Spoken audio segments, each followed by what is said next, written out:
Bismillahirrahmanirrahim. Assalamualaikum.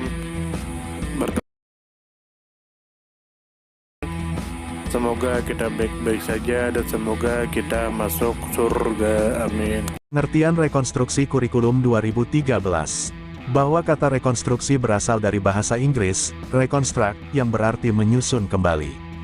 Dalam konteks filsafat pendidikan, aliran rekonstruksi merupakan suatu aliran yang berusaha merombak tata susunan lama dengan membangun tata susunan hidup kebudayaan yang bercorak modern. Jadi rekonstruksi kurikulum merupakan proses untuk merancang ulang kurikulum karena tuntutan kebutuhan untuk merubah secara pasti.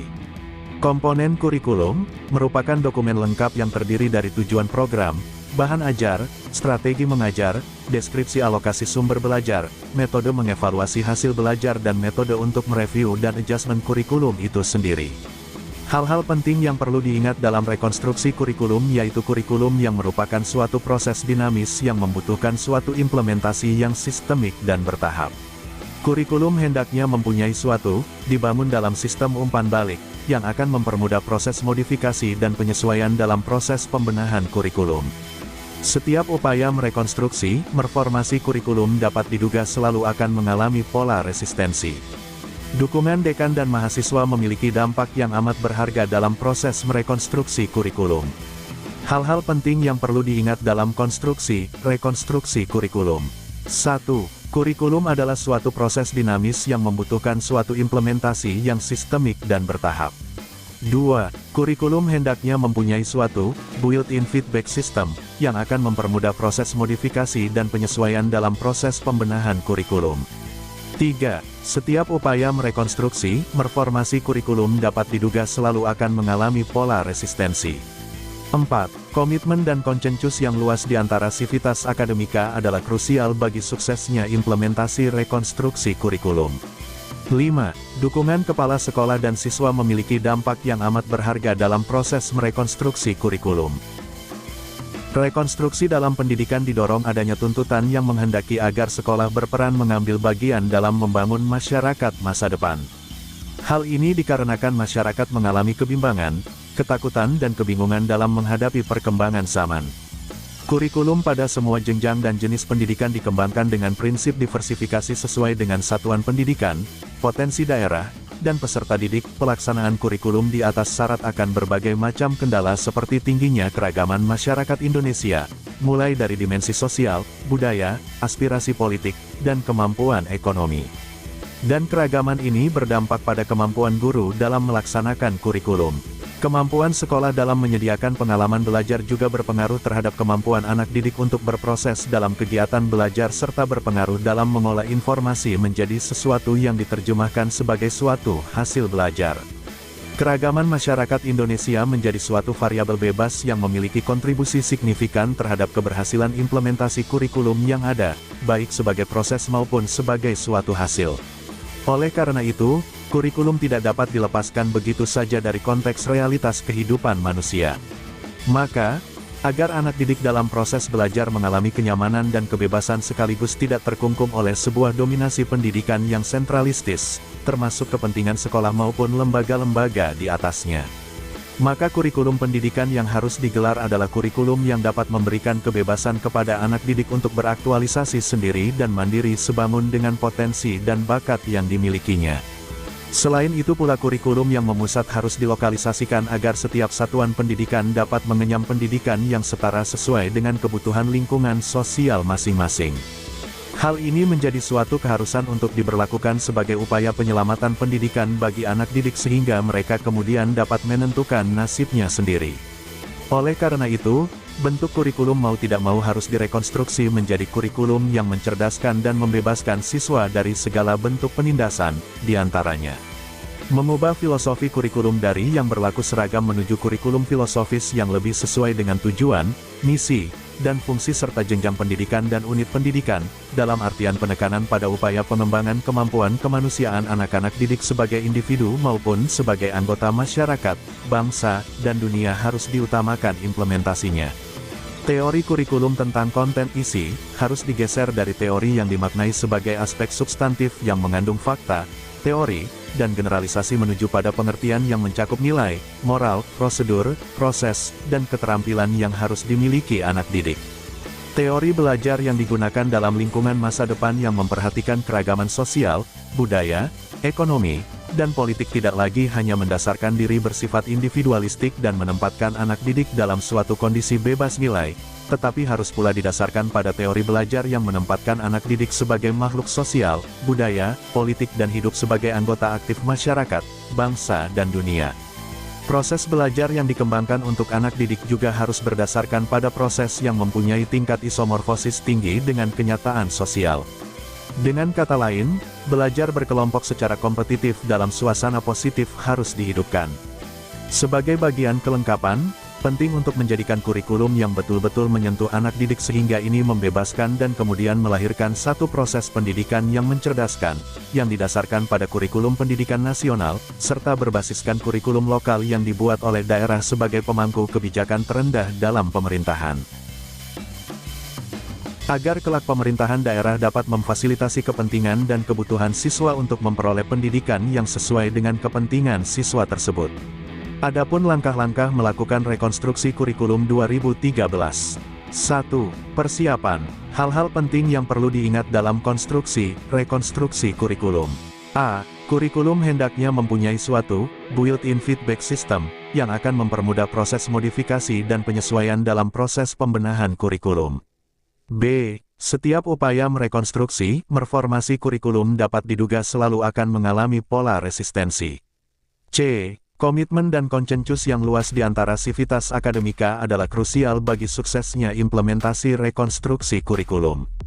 D. Dukungan dekan dan mahasiswa memiliki dampak yang amat berharga dalam proses merekonstruksi kurikulum.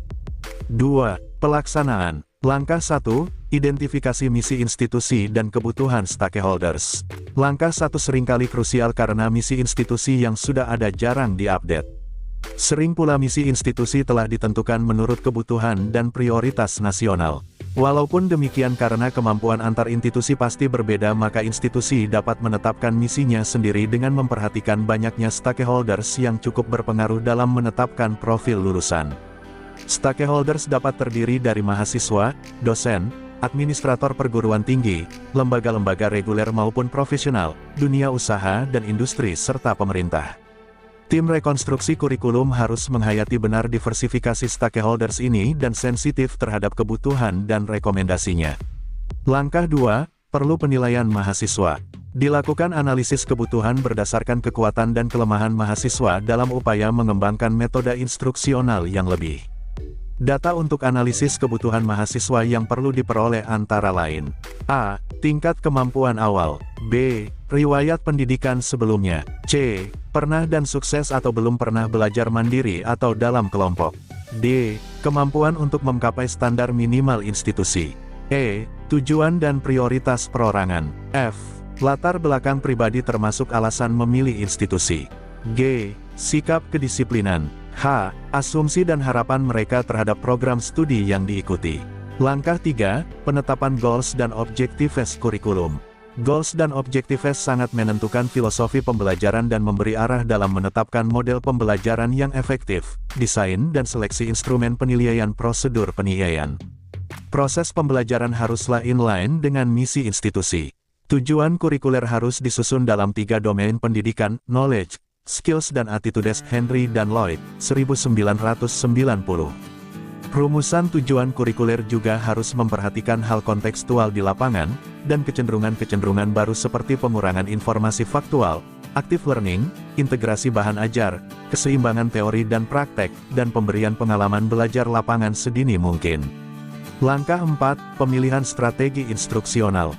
Pemilihan strategi instruksional didasarkan pada 3 hal utama. Pertama, strategi instruksional harus memiliki kongruensi dengan tujuan belajar. Kedua, menggunakan multiple instructional strategies lebih dianjurkan daripada single method.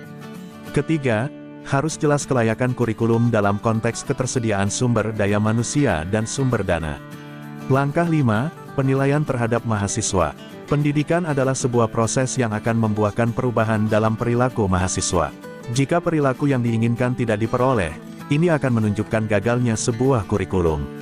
Oleh karena itu student assessment merupakan ukuran-ukuran perubahan perilaku yang diinginkan yang harus dicapai oleh sebuah kurikulum. Oleh karena pentingnya hal ini, maka pengukuran harus benar-benar valid dan reliable. Langkah 6, monitoring dan evaluasi kurikulum. Sekalipun evaluasi kurikulum merupakan langkah terakhir menurut pendekatan praktis ini, monitoring dan evaluasi bukanlah merupakan kegiatan final. Data yang dievaluasi dapat merupakan salah satu kriteria untuk penyesuaian kurikulum terhadap tujuan pendidikan dan misi institusi. Sekaligus data itu akan merupakan indikator sejauh mana efektivitas kurikulum yang baru direkonstruksi itu. Sebuah pesan penting bahwa kurikulum adalah sebuah proses dinamis. Kurikulum harus dievaluasi, diperbaiki, dipantau dan dirancang melalui jenjang-jenjang inovasi dan penyesuaian berulang-ulang. Tergantung kepada kesiapan dan komitmen sivitas akademika, tahap rekonstruksi. Langkah 7, strategi implementasi kurikulum hasil rekonstruksi. Sekalipun tahap rekonstruksi kurikulum telah selesai pada tahap 6, tahap 7 masih diperlukan untuk melihat kendala-kendala implementasinya. Sejarah menunjukkan bahwa setiap perubahan kurikulum dapat ditanggapi positif maupun negatif dan berpeluang runtuh sebelum benar-benar terlaksana. Penolakan resistensi atas perubahan merupakan hal yang paling sering terjadi. Buyarnya rancangan kurikulum seringkali bukan karena kurang baiknya inovasi rancangan kurikulum melainkan lebih kepada ketidakmampuan tim kurikulum mengantisipasi sumber resistensi itu. Resistensi atas perubahan dapat bersumber dari mana saja. Secara potensial, tiap stakeholders kurikulum dapat menentang kurikulum baru dengan beberapa alasan. Amanat UU Sisdiknas Nomor 20 Tahun 2003 Bab 10 mengenai kurikulum Pasal 36 Ayat 1 yang berbunyi, pengembangan kurikulum dilakukan dengan mengacu pada standar nasional pendidikan untuk mewujudkan tujuan pendidikan nasional, dan Ayat 2 yang berbunyi, kurikulum pada semua jenjang dan jenis pendidikan dikembangkan dengan prinsip diversifikasi sesuai dengan satuan pendidikan, potensi daerah, dan peserta didik. Pasal 3 menegaskan bahwa kurikulum disusun dengan jenjang pendidikan dalam kerangka negara kesatuan Republik Indonesia dengan memperhatikan peningkatan iman dan takwa, peningkatan akhlak mulia, peningkatan potensi, kecerdasan dan minat peserta didik, keragaman potensi daerah dan lingkungan, tuntutan pembangunan daerah dan nasional, tuntutan dunia kerja, perkembangan ilmu pengetahuan, teknologi dan seni, agama, dinamika perkembangan global, dan persatuan nasional dan nilai-nilai keagamaan. Pelaksanaan kurikulum di atas syarat akan berbagai macam kendala seperti tingginya keragaman masyarakat Indonesia, mulai dari dimensi sosial, budaya, aspirasi politik, dan kemampuan ekonomi. Dan keragaman ini berdampak pada kemampuan guru dalam melaksanakan kurikulum. Kemampuan sekolah dalam menyediakan pengalaman belajar juga berpengaruh terhadap kemampuan anak didik untuk berproses dalam kegiatan belajar serta berpengaruh dalam mengolah informasi menjadi sesuatu yang diterjemahkan sebagai suatu hasil belajar. Keragaman masyarakat Indonesia menjadi suatu variabel bebas yang memiliki kontribusi signifikan terhadap keberhasilan implementasi kurikulum yang ada, baik sebagai proses maupun sebagai suatu hasil. Oleh karena itu, kurikulum tidak dapat dilepaskan begitu saja dari konteks realitas kehidupan manusia. Maka, agar anak didik dalam proses belajar mengalami kenyamanan dan kebebasan sekaligus tidak terkungkung oleh sebuah dominasi pendidikan yang sentralistis, termasuk kepentingan sekolah maupun lembaga-lembaga di atasnya. Maka kurikulum pendidikan yang harus digelar adalah kurikulum yang dapat memberikan kebebasan kepada anak didik untuk beraktualisasi sendiri dan mandiri sebangun dengan potensi dan bakat yang dimilikinya. Selain itu pula kurikulum yang memusat harus dilokalisasikan agar setiap satuan pendidikan dapat mengenyam pendidikan yang setara sesuai dengan kebutuhan lingkungan sosial masing-masing. Hal ini menjadi suatu keharusan untuk diberlakukan sebagai upaya penyelamatan pendidikan bagi anak didik sehingga mereka kemudian dapat menentukan nasibnya sendiri. Oleh karena itu, bentuk kurikulum mau tidak mau harus direkonstruksi menjadi kurikulum yang mencerdaskan dan membebaskan siswa dari segala bentuk penindasan, diantaranya a. Mengubah filosofi kurikulum dari yang berlaku seragam menuju kurikulum filosofis yang lebih sesuai dengan tujuan, misi, dan fungsi serta jenjang pendidikan dan unit pendidikan, dalam artian penekanan pada upaya pengembangan kemampuan kemanusiaan anak-anak didik sebagai individu maupun sebagai anggota masyarakat, bangsa, dan dunia harus diutamakan implementasinya. B. Teori kurikulum tentang konten isi, harus digeser dari teori yang dimaknai sebagai aspek substantif yang mengandung fakta, teori, dan generalisasi menuju pada pengertian yang mencakup nilai, moral, prosedur, proses, dan keterampilan yang harus dimiliki anak didik.